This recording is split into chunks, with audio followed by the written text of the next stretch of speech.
1932 का खतियान आधारित स्थानीय नीति झारखंड विधानसभा से पारित किया है हमारे माननीय मुख्यमंत्री जी ने, और उसे राज्यपाल ने वापस कर दिया। और केंद्र सरकार उसे पारित क्यों नहीं कर रही है? अगर आप आदिवासी के पैरोकार हैं तो निश्चित रूप से इसे आप तुरंत पारित कीजिए, क्योंकि हर राज्य में, चाहे वो कर्नाटक हो, पश्चिम बंगाल हो, चाहे वो महाराष्ट्र हो, हर बिहार हो, हर जगह स्थानीय लोगों के लिए वहाँ पर रिजर्वेशन पॉलिसी होती है कि 3rd और 4th ग्रेड की नौकरी में उन्हें जगह मिले, क्योंकि बाहरी लोग आकर कई बार उनकी नौकरियां खा जाते हैं और वो पिछड़े रहते हैं। तो हमारे राज्य में इसकी मांग हो रही है और इसीलिए खतियान आधारित स्थानीय नीति की मांग हमारी सरकार कर रही है, जो अभी तक नहीं दी गई है, और उसे तत्काल दिया जाए, ये हमारी मांग है। 2022 में प्रस्तावित वन संरक्षण अधिनियम मेरे दावे की संपुष्टि करता है। पुराने नियमों में जहां आदिवासी क्षेत्रों में शुरू होने वाली परियोजनाओं में ग्राम सभा की सहमति आवश्यक थी, उसे सरकार ने निरस्त कर दिया है। इससे प्रकृति निर्भर आदिवासी संस्कृति एवं जंगलों का विनाश अवश्यंभावी हो गया है। आदिवासी संस्कृति जल, जंगल और जमीन की संस्कृति रही है।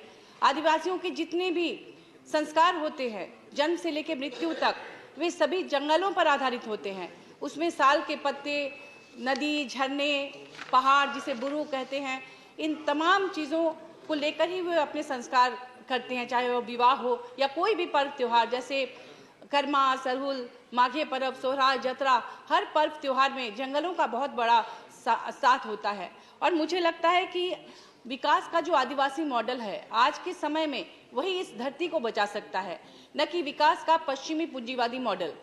तो मुझे लगता है कि इस तरह से ग्राम सभा के अधिकार को छीनना बहुत बड़ी भूल होगी। इससे हर जंगल कट जाएंगे और आदिवासी, गरीब आदिवासी जो सदियों से लघु वनोपज, जो जिनकी आजीविका का साधन रहे हैं, जैसे घोंगा, खुकड़ी, रुगड़ा, फिर आपके नदी से मछलियाँ, या पत्ता जो होता है केदू पत्ता जिससे कि बीड़ी बनता है, इन तमाम दतवन, इन तमाम चीज़ों को जंगल से ले जाकर वो बेचते हैं और उसी से उनकी आजीविका चलती है।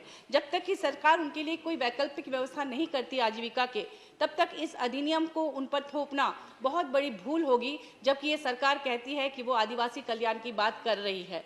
हमारे माननीय मुख्यमंत्री श्री हेमंत सोरेन जी ने बार बार सरकार को, केंद्र सरकार को पत्र लिखकर इस अधिनियम का विरोध किया है, लेकिन अभी तक केंद्र सरकार ने कोई भी कारगर कदम नहीं उठाया है। मानव तस्करी की घटनाएं सबसे ज्यादा गरीब आदिवासी बहुल इलाके से होती है। भाजपा कार्यकाल में पन्नालाल जैसे तस्करों ने लगभग 15,000 आदिवासी लड़कियों की तस्करी की, उन्हें नौकरी देने के नाम पर, और जो अभी जेल में हैं। तो इस तरह की घटनाएं लगातार होती रही हैं। इसलिए महिलाओं को आर्थिक रूप से स्वावलंबी बनाने के लिए, उन्हें सम्मानजनक रोजगार से जोड़ने के लिए एक बड़े बजट की आवश्यकता थी, उसे क्यों नहीं दी गई? सिर्फ यह कह देने से कि सरकार महिला और आदिवासी के लिए बहुत काम कर रही है, काफ़ी नहीं होता। जमीनी कठिनाइयों, हकीकतों की पड़ताल के बाद ही बजट बनाना कारगर होता है, जिसका अभाव इस बजट में स्पष्ट दिखाई देता है। इसी प्रकार 2021 में ध्वनिमत से पारित हुई खान और खनिज संशोधन विधेयक केवल पूंजीपतियों को ध्यान में रखकर बनाया गया।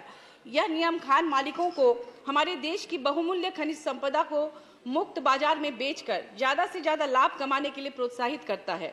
सरकार की विकास की नीतियों ने पर्यावरण और खनन क्षेत्रों में रहने वाले आदिवासियों के भविष्य के साथ पिछले 8 वर्षों से इसी प्रकार बस समझौता ही किया है।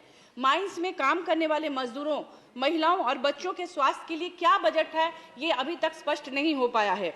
अब सभी जानते हैं कि कोडरमा एक ऐसा जिला है जहां माइका निकालते हैं और उसमें जो बच्चे और औरतें होती हैं, तमाम दिन भर वो लोग उसको निकालते हैं और कहते हैं ढिबरा, उसका नाम ढिबरा बोलते हैं लोकल भाषा में। उसको चुनते चुनते कितने लोग बीमार पड़ते हैं। क्या इन चीज़ों पर ध्यान है? सिर्फ रॉयल्टी के पैसे सरकार का ध्यान उस पर है। हमारे राज्य सरकार का 1,36,000 करोड़ रुपए बकाया है रॉयल्टी के पैसे कोल इंडिया के पास, लेकिन बार बार पत्र लिखने के बावजूद माननीय मुख्यमंत्री द्वारा अभी तक केंद्र सरकार उस पैसे को वापस नहीं कर रही है। जबकि आप जानते होंगे कि झरिया, धनबाद में बहुत महत्वपूर्ण जगह है झरिया, जहां वर्षों से आग लगी हुई है कोयले के खदान में और जमीन के नीचे नीचे वो आग फैलती ही जा रही है। उसके लिए कोई बजट नहीं है कि कैसे उस आग को बुझाया जाए। किलोमीटर पर किलोमीटर पूरा नीचे से खोखला हो गया है, क्योंकि अंदर अंदर आग है। वो राख के ढेर पे वो शहर बसा हुआ है झरिया। मैं गई थी विगत दिनों उसे देखने के लिए। रात में लगता है कि चारों तरफ आग लगी हुई है।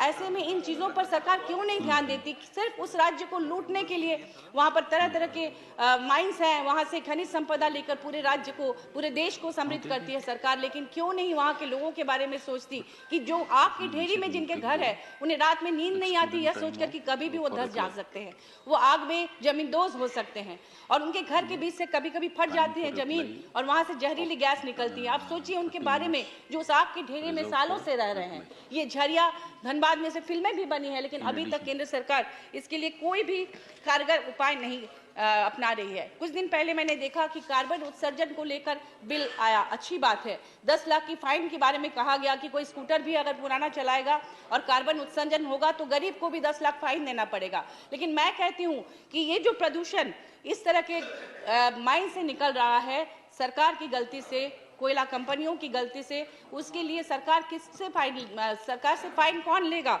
जो कि लोगों की जिंदगी से खिलवाड़ हो रहा है, जो वहां पर काम करते हैं, जो वहां के उन इलाकों में बसते हैं।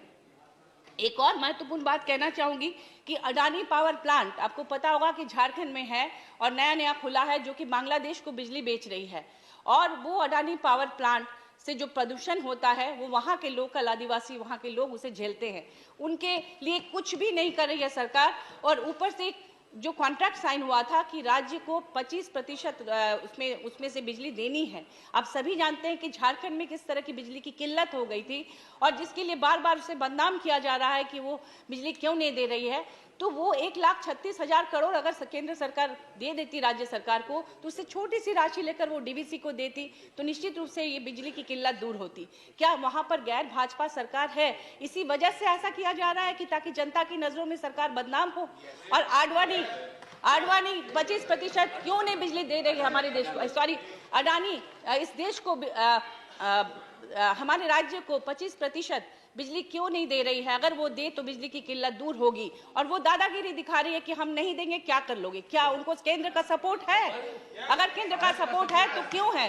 क्यों नहीं केंद्र दबाव बनाती कि तुम उस राज्य को बिजली दो जहां पर कॉन्ट्रैक्ट साइन किया है तुमने, और जहां से बिजली लेके तुम दूसरे देशों को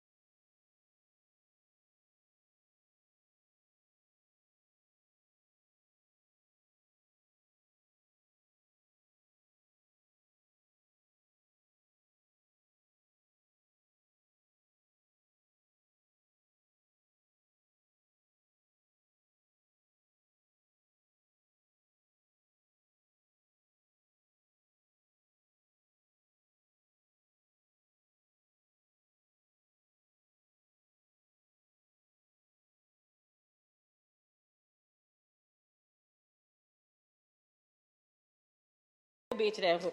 मुझे लगता है कि इन चीजों पर निश्चित रूप से केंद्र सरकार को ध्यान देना चाहिए, वरना इसी तरह से राज्य, जो गरीब राज्य है, आदिवासी राज्य, हमसे बोल दे कि हम आदिवासियों के कल्याण के लिए काम कर रहे हैं, ये काफी नहीं होता। वो काम में भी दिखना चाहिए, निश्चित रूप से दिखना चाहिए।